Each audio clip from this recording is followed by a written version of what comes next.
124. Não falta. Está no Evangelho de Marcos, capítulo 8, versículo 3. Jesus disse: E se os deixar ir em jejum para suas casas, desfalecerão no caminho, porque algum deles vieram de longe. Olha o Cristo preocupado com as pessoas que estavam ali, acompanhando o seu discurso, e que já era uma certa hora, e se deixasse essas pessoas irem embora, já não tinham mais lugares abertos para comprarem comida. Muitos moravam longe, até chegar em seus lares e começar a fazer o almoço, poderiam até passar mal. Então ele estava preocupado com isso. Emmanuel. A preocupação de Jesus pela multidão necessitada continua viva através do tempo. Quantas escolas religiosas palpitam no seio das nações ao influxo do amor providencial do Mestre Divino? Pode haver homens perversos e desesperados que perseveram na malícia e na negação, mas não se vê coletividade sem socorro da fé.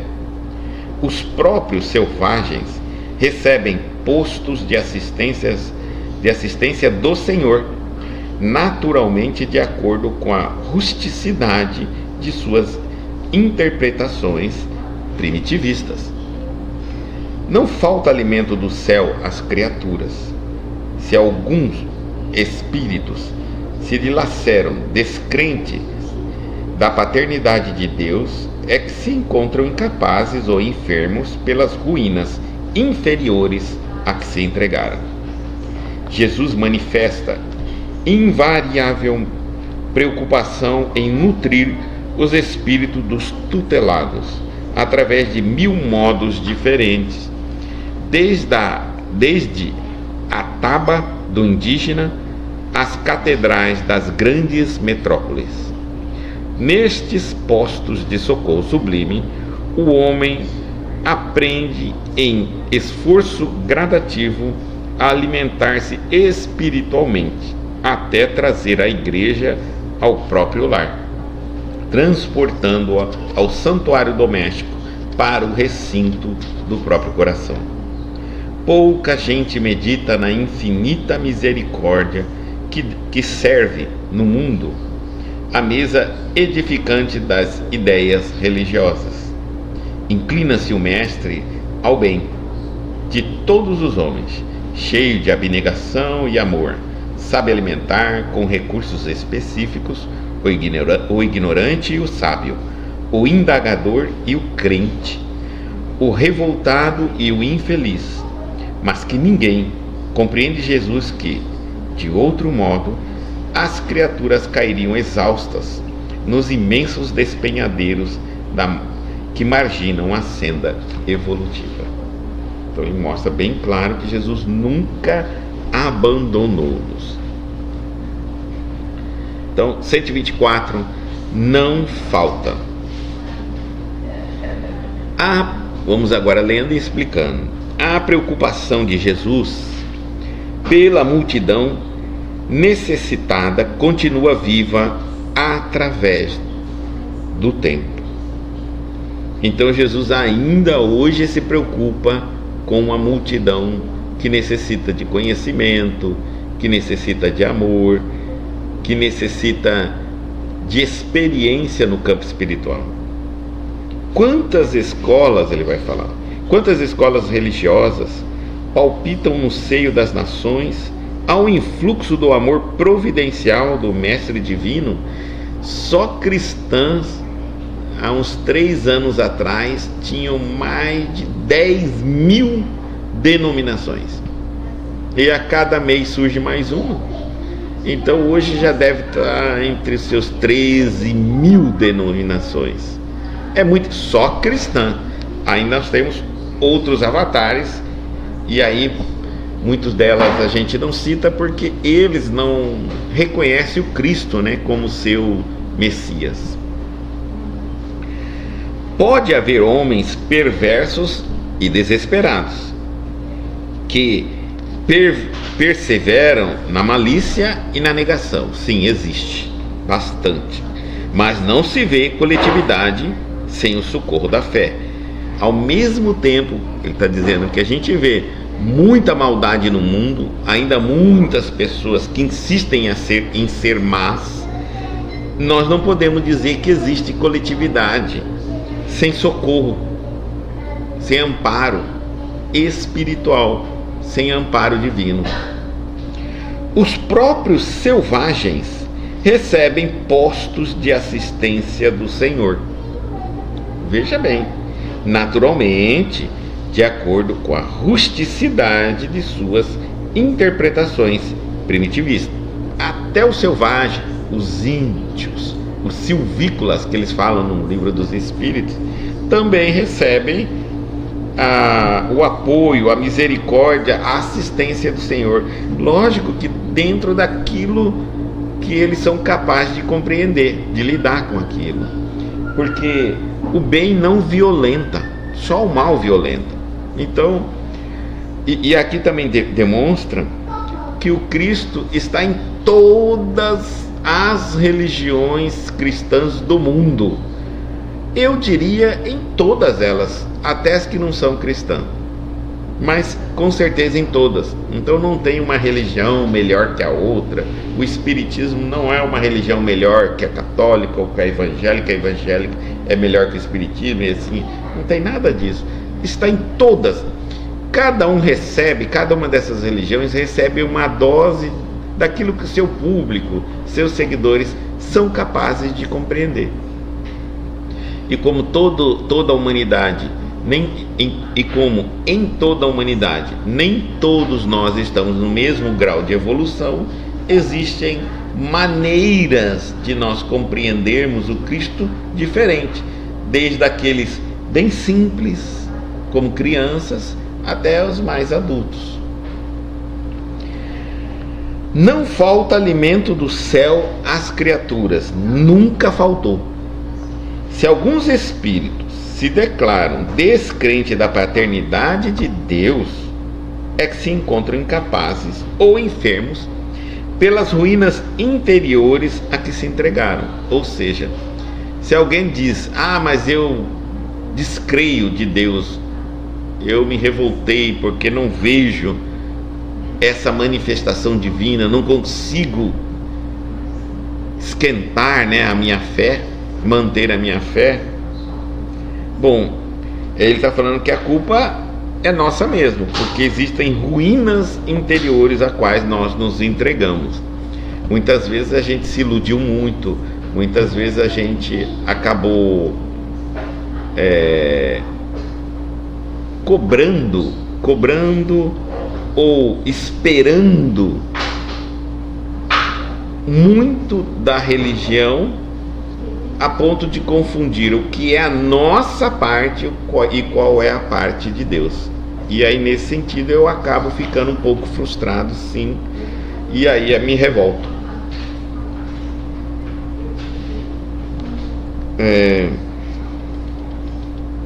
Jesus manifesta invariavelmente preocupação em nutrir os espíritos dos tutelados através de 1000 modos diferentes. Você vê que ele não faz só de uma maneira.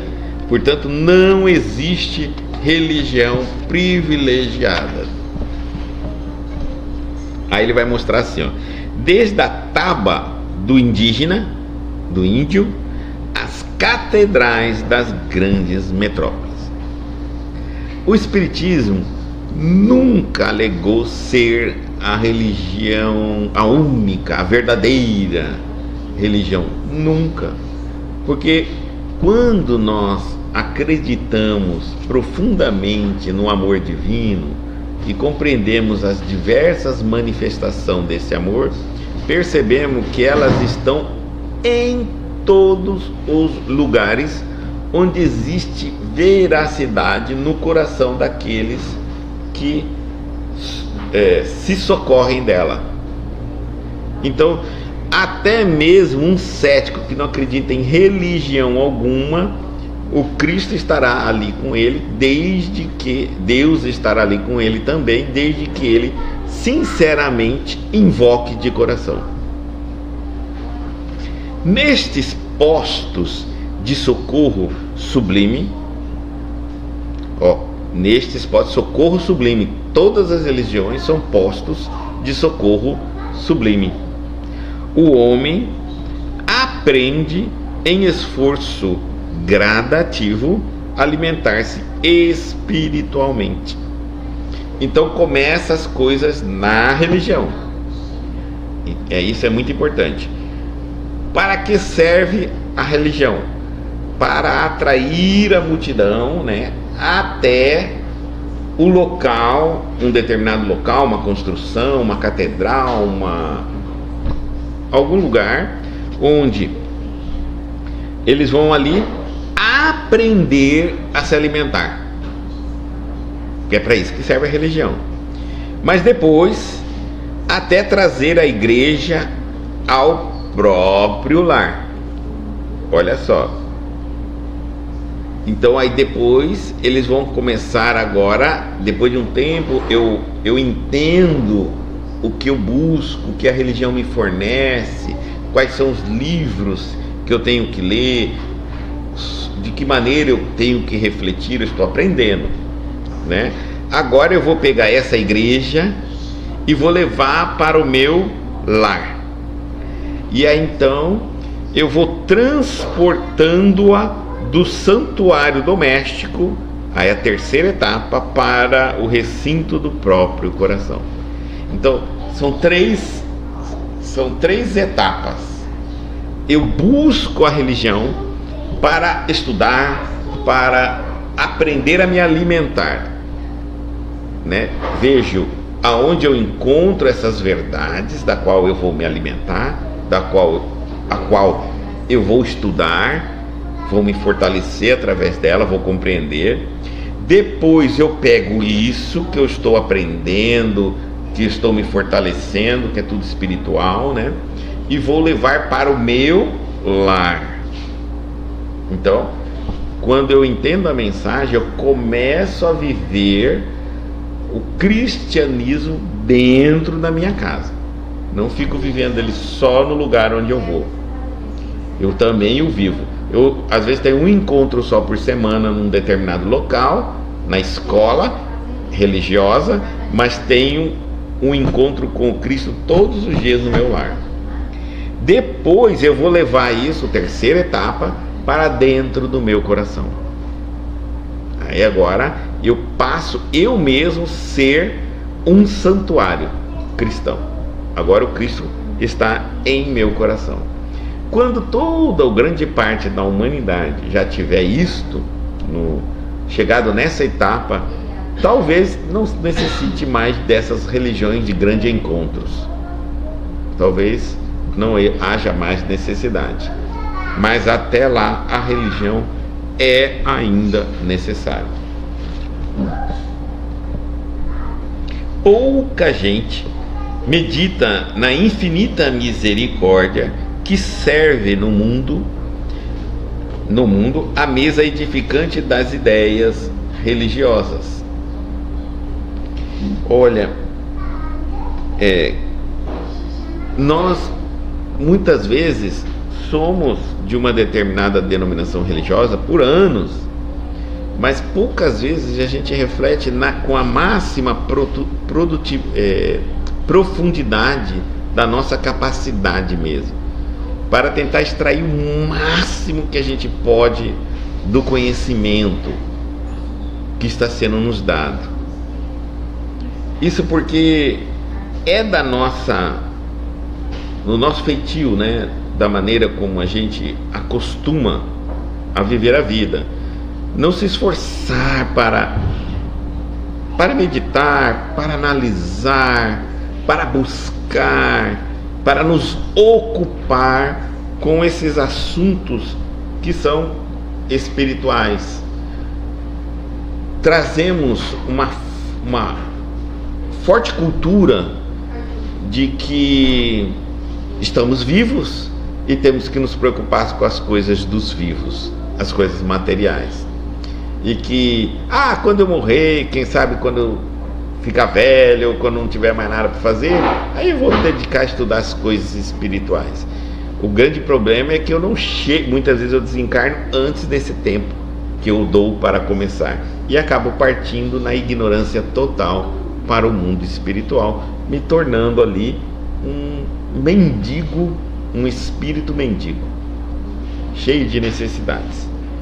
Então, nós meditamos muito pouco, inclusive na infinita misericórdia também, não só no conhecimento, porque quando a gente vai perceber,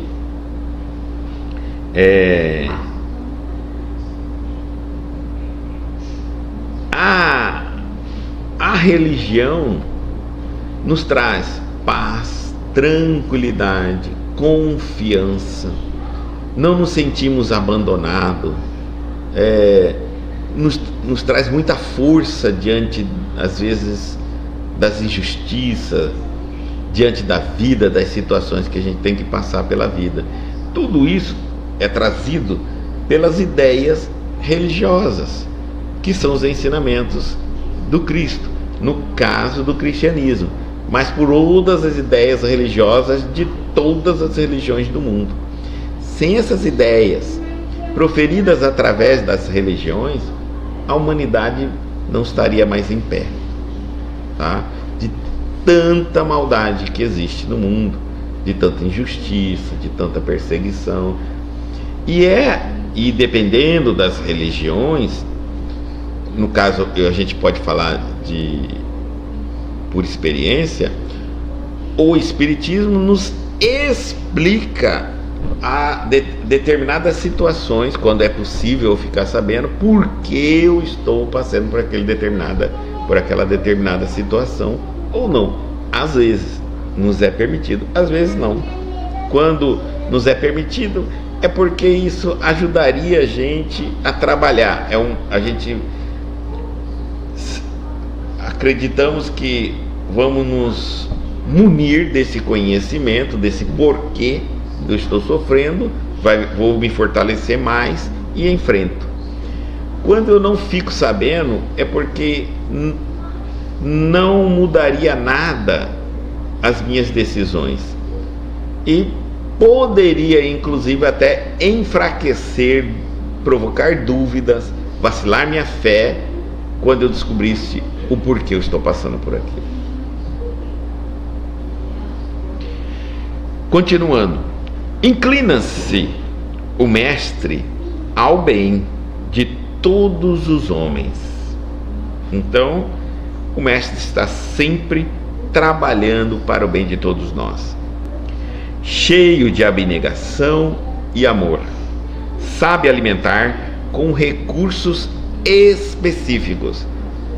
Todos nós recebemos aquilo que precisamos e também no momento que necessitamos.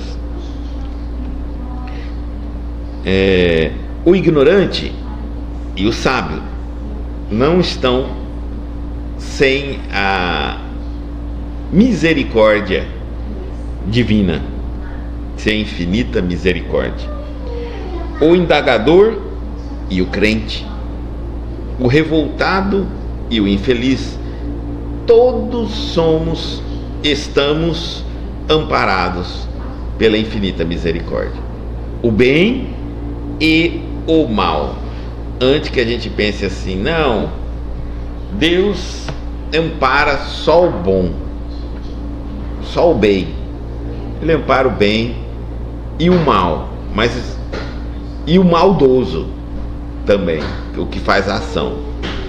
Porque essa palavra mal e maldoso, eu estou colocando aqui na nossa visão, na nossa pequena visão humana, né? Então, nesse sentido, aquele que eu atribuo a ele o título de mal e as atitudes maldosas dele, eu estou dizendo assim, Deus também os ampara. Mas talvez para Deus o que eu acho mal e maldoso não seja. Tá bom? Já falamos muito sobre isso e é importante, quando eu vejo alguma coisa estranha acontecendo, aparentemente uma injustiça, talvez não seja injustiça. Talvez eu é que não estou compreendendo todo o âmbito da circulação, da situação. Então, como eu não tenho a visão de todos os ângulos, eu não consigo julgar, analisar. Então, para mim, que estou com uma pequena visão da situação, é injusto. Para Deus, perfeitamente justo. E aí ele diz assim: mais que ninguém compreende Jesus que, de outro modo, as criaturas cairiam exaustas nos imensos despenhadeiros que marginam a senda evolutiva.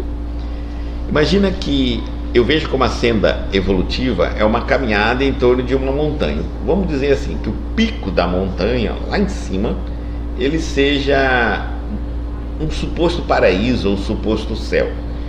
Mas para que nós venhamos a caminhar, para nos elevarmos com a nossa caminhada até chegar lá no pico dessa montanha, nós vamos serpenteando aquela montanha, dando várias voltas ali. E ao mesmo tempo que tem aquele caminho que é íngreme, difícil, custoso para nós, existe também um abismo sempre próximo para a nossa queda. Então é perigoso, existe muita atenção, o vacilo. Se eu não estiver animado, se eu não tiver com muito esforço, é mais fácil eu ficar parado pelo caminho mesmo e não conseguir galgar o caminho. Então, pensando dessa forma figurada, é que ele fala assim: Jesus, ele sabe que nós, sozinho, com o nosso próprio esforço, nós não chegaríamos na fase da elevação. Por amor, por uma infinita misericórdia, ele continua até hoje nos auxiliando através dos seus mensageiros, dos bons espíritos, né, que estão o tempo todo fazendo com que algumas coincidências na vida, que algumas situações inexplicáveis ocorra e que vai de uma maneira ou de outra abrindo alguns caminhos para que a gente consiga recuperar o ânimo, sentir mais animado para caminhar e continue a caminhada. É dessa maneira que tudo age, mas nada que interfira na lei, tá? É sempre algo muito suave, muito leve, muito tranquilo. É que nós gostamos de muita surpresa, né? De muita emoção. Nós somos muito ligados a essa adrenalina de surpresa, de emoção. E a ajuda divina, a ajuda da misericórdia divina, ela ocorre dentro, até muitas vezes, da própria lei que os próprios homens fazem, né? Muitas vezes nós chegamos a pensar assim: Guto, como que numa época, há muito tempo atrás, os casamentos eram arranjados, e existem locais até hoje que os casamentos são arranjados. Como é que as almas, esses espíritos, acabam se encontrando? Porque se são arranjados, né, eles não têm direito de escolher. Como que eles vão se encontrar na Terra para ver o casamento e a continuidade da evolução? Então nós sabemos que essas cultura, ou que essas leis que obrigam esse casamento a ser arranjado, foi criado pelo homem. E aí o que a espiritualidade faz? Não muda nada, simplesmente coloca as reencarnações próximas uma à outra, onde o homem, supondo que está no controle, vai então dizer: fulano vai casar com a Beltrana, ou Beltrana vai casar com o Beltrano. E ainda está assim, esse suposto arranjamento humano ainda está dentro das leis de Deus, tá certo? Ou seja, tudo é muito bem preparado, tudo muito bem arquitetado, tudo muito bem utilizado, levando em conta que a inteligência dos espíritos, dos bons espíritos, dos espíritos evoluídos, é muito superior a nós. E quando algo dificulta muito, rapidamente algo acontece e aquela lei ou aquele costume vão se modificando gradativamente, porque eles vão mandando novos emissários, cada vez reencarnando, para exatamente bater neste ponto, chamar atenção neste ponto, e tudo vai se mudando, vai se transformando. 125. Terminamos então a lição de número 124.